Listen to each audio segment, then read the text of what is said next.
I'm just doing a little short introductory clip here on the Kalamazoo bandsaw. In part 3, I had left off with a lead-in table, had the framing roughed in. The first 2 parts of this video, or first 3 parts of this video, are going to be about completing that lead-in table, and then I'm going to switch to the lead-out table. Now, some of you may have seen the lead-in table in the background in some of my shop update videos, but this is kind of me doing how I built the guide and put the expanded metal on and the fit up next to the bandsaw. So I just wanted to show you, I got the table back over here next to the welding table, and I put those guides onto the table. Now, I don't have the expanded metal yet, but at least I got the guides on. I can put the expanded metal on. I also welded out those brackets or spacers in between the legs.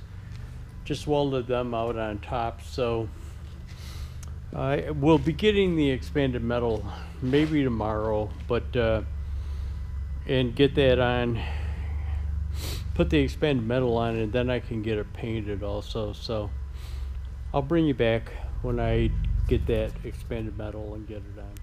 Okay, back on the bandsaw table. I went out and got the expanded metal for the top. Now, like I had talked about in previous videos, it is flat expanded metal, so it's got a smooth surface on it. It's not that raised stuff. I didn't want to use that raised stuff because it's more likely that ends of material that are going to be cut would be catching on that. This is really smooth and less likely to have the ends catch on it. What I did is I bought a whole sheet of it, a 4x8 sheet of it, and I just had them cut it to this width in an 8-foot section to that width. And what I'll do is when I build the lead-off table, I will cut that myself. I ended up having to cut this off because, again, it's 8 foot, the table's only 6, so I cut the end off, just sanded down the edges a little bit. What I'm going to be doing is going in and tack welding it now, and then repositioning this in the shop so that I can get it painted. But I'll bring you back. Progressing. Okay, just a brief shot. I've got it tacked on. I've got to get going out of here, so I might tack it actually more when I come back to the shop. But just a shot of it tacked on. Bring you back. Here's what I'm going to do. This is a Kalamazoo bandsaw, and what I've done is sprayed some gray paint up to the top of that casting on the side, and then I'm going to tape it off and paint the bottom part of it black like I did the table, and as I had discussed the color scheme for it. But I just kind of wanted to show you the start of it. I've only cleaned up this one side so that I can butt this table up to the saw in case I need to use it. But anyways, I'll bring you back when I do the rest of it. You can probably notice those runs in there. I really laid it on heavy. I don't know whether you can see it or not, if it'll show up, but that casting is really rough. So I just wanted to lay that paint on there heavy. When it dries, I'm just going to sand off any noticeable runs down below where I'm going to paint the black and then tape that gray off. But I'll bring you back. Okay, so here it is. I've got the table up against it. What I did is painted the bottom black. Now, it does get really dusty if you brush up against it. One of the things I wanted to mention is the feet that I got on that table had these rubber pads on the bottom of them. And the table is pretty heavy, so I couldn't pick it up and physically pick it up and carry it. So I dragged it, and what it did is scuff the rubber pads off of 2 of the feet, actually these 2. So if you do use those adjustable feet for legs on the legs on anything, just be cautious of dragging it, because those pads do come off. But anyways, I've got it up against the thing. I had painted it, and I've got it leveled out and set in position. So I'm probably gonna clean up the rest of it, try and get it painted before I start building the table, the lead-off table on the other side. I still am not quite sure. I've kind of got it in my mind as to how it's going to be built. But again, you know, I've got to get, got to build it around the pan and around this stop. So, and still keep it stable. So I'm not really sure how I'm going to do it yet, but it will get done. Okay, so where I left off in the video was I was saying that I was going to paint the bandsaw and before I started building the lead-off table. Well, that didn't happen. A million other things came up, some other projects that I need to do, and so what I did is started the lead-off table before I painted the bandsaw. So here we go. This is the start of the build of the lead-off table. Let's talk about the bandsaw for a minute. I'm shooting this kind of thing after the fact and going to put it in the video. Put it in the video regarding the start of the lead-off table. What and why I said I was shooting it after the fact is you could probably see in the background the lead-in table is built and in position and everything else. So one of the things that you're going to see, so I'm going to show you a sketch of what I'm thinking about for the lead-in table, and on that sketch you're going to notice that the lead-in table starts off, or I'm sorry, the lead-off table. The lead-off table starts out very wide, and it starts out wide because I need it to span the blade guides and the entire width of the potential cutting surface for the thing. So that's why it starts out wide. Then you're going to notice that it narrows in, and you're going to think, why that? Why did he do that? Well, here's exactly my point. The lead-off table is going to be out here. So I would, if I was standing here, this is as close to the blade as I could get. One of the things that I want to do is when I cut stuff on a bandsaw and I mark it, what I'll do is split the line on the mark. You mark it at, say, 2 feet. The center of the mark is at 2 feet. So you want the 2-foot side to split the line with the bandsaw blade. So in order to be able to get in there and get a good eye on that line in relationship to the bandsaw blade, I kind of want to be able to step into it a little bit. So what I did is took the lead-off table out and then jogged it in at kind of a 45-degree angle so that I would be able to step in and get in closer to that bandsaw blade and get an eye on where the position of the blade is in relationship to the line that I've got marked on my cut material. So if you want to know about that, or the reason why I jogged it in, that is the reason.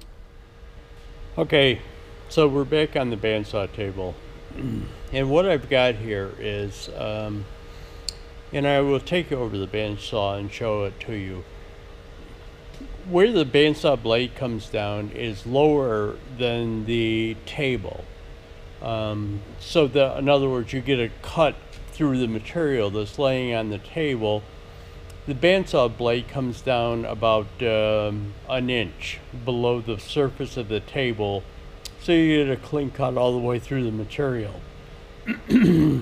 Because of that, I have to lower the lead-off table so that the bandsaw will clear, the bandsaw blade will clear the table and not cut into it if it's butted up against the saw, because the bandsaw blade is clear of the outside of the table. And again, I'll take you over and show it to you. So what I'm doing is staggering the first 5 inches down the width of the tube steel. So I'm going to have 2 pieces of tube steel buttered up against each other, and here it is what it is I'm coming out 5 inches, and there's a piece of tube steel underneath a piece of tube steel. And here is here is a blade in that existing table, and as you can see, it drops down. This is a plane of the table, but there's a recessed surface in here, and I'll show it to you. Let me take you over to the bandsaw and I'll show that to you.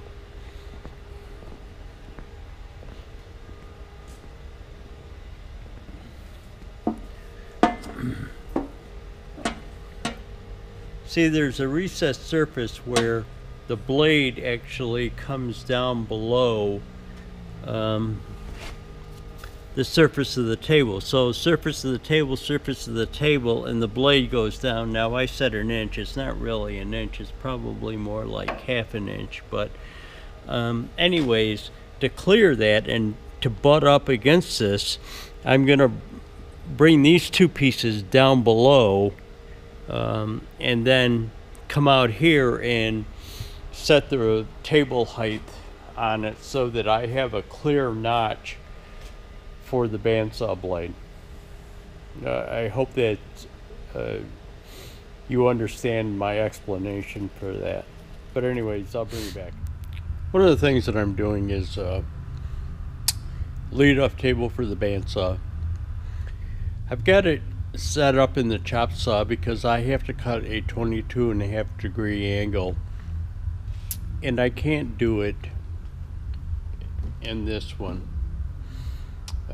This small bandsaw won't allow me to do it, so that's the reason why I have to use the chop saw, because I can adjust the fence, or adjust the fence in that one, so for a 22.5 degree angle. But ironically, building that table for the bandsaw, if I did have it running and built, I can adjust the fences on this one to do that. Now, if I'd had it over in the spot where it was originally, I could have plugged that lead into the 3-phase outlet and done it on, cut it on this one.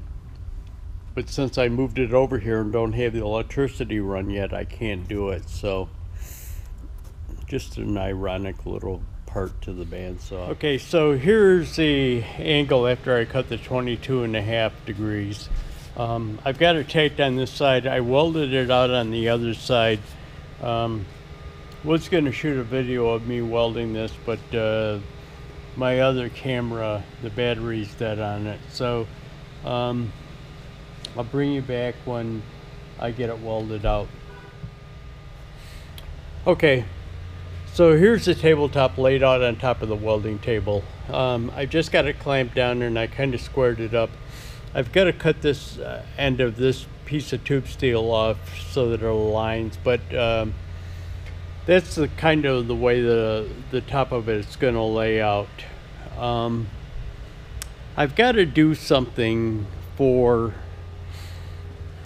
being able to remove a section of the expanded metal on top of that table that will lay over the stop guide. I want to have a piece of expanded metal laying across the table that'll go over that when the stop guide's not in use, and that I can pick up out of there, so when I want to use the stop guide, all I've got to do is be able to go in there and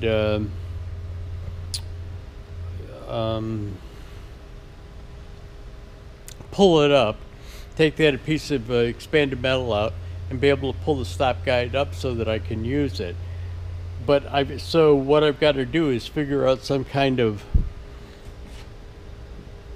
bracing in the table that will support a piece of expanded metal just laying in there. So that'll be an ongoing thought process. But anyways, let me show you what I got going on here. This is the lead off table. I just got it clamped up on the welding table, and I'm going to tack it out in that position.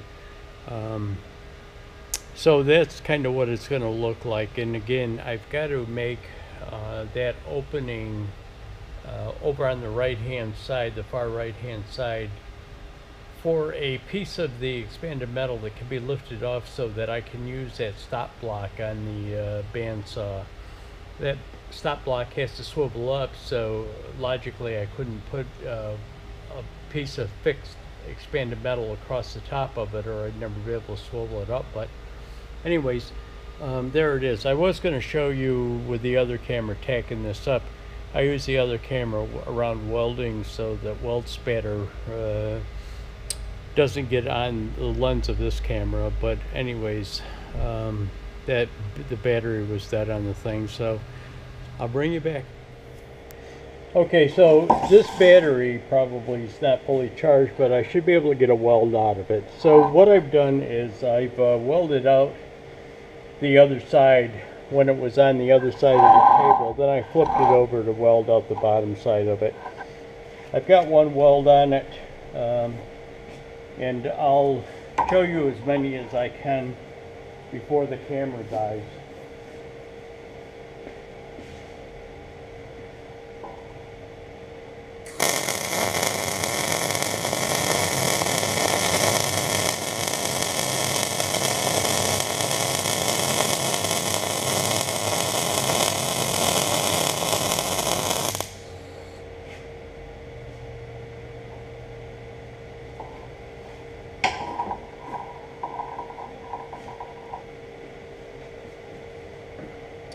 I'm going to shut you off and turn it around so that the welds are out. Those two welds over there are out on this side of the table. Okay, off camera, what I did is flipped it around, just clamped it back down to the table, took a grinder and ground off a little bit of the mill scale.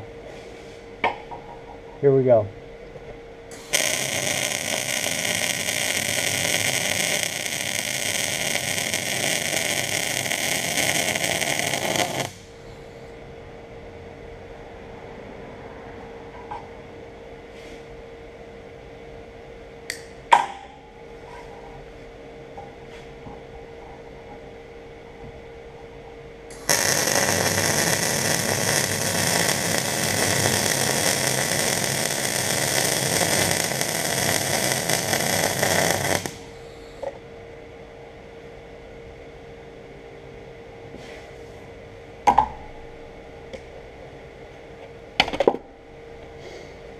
Okay, probably what I'm going to do now is start figuring out some of the leg supports for it. I might have to go down and get some more tube steel, but I'm not sure right now. So I'll bring you back when I continue on it.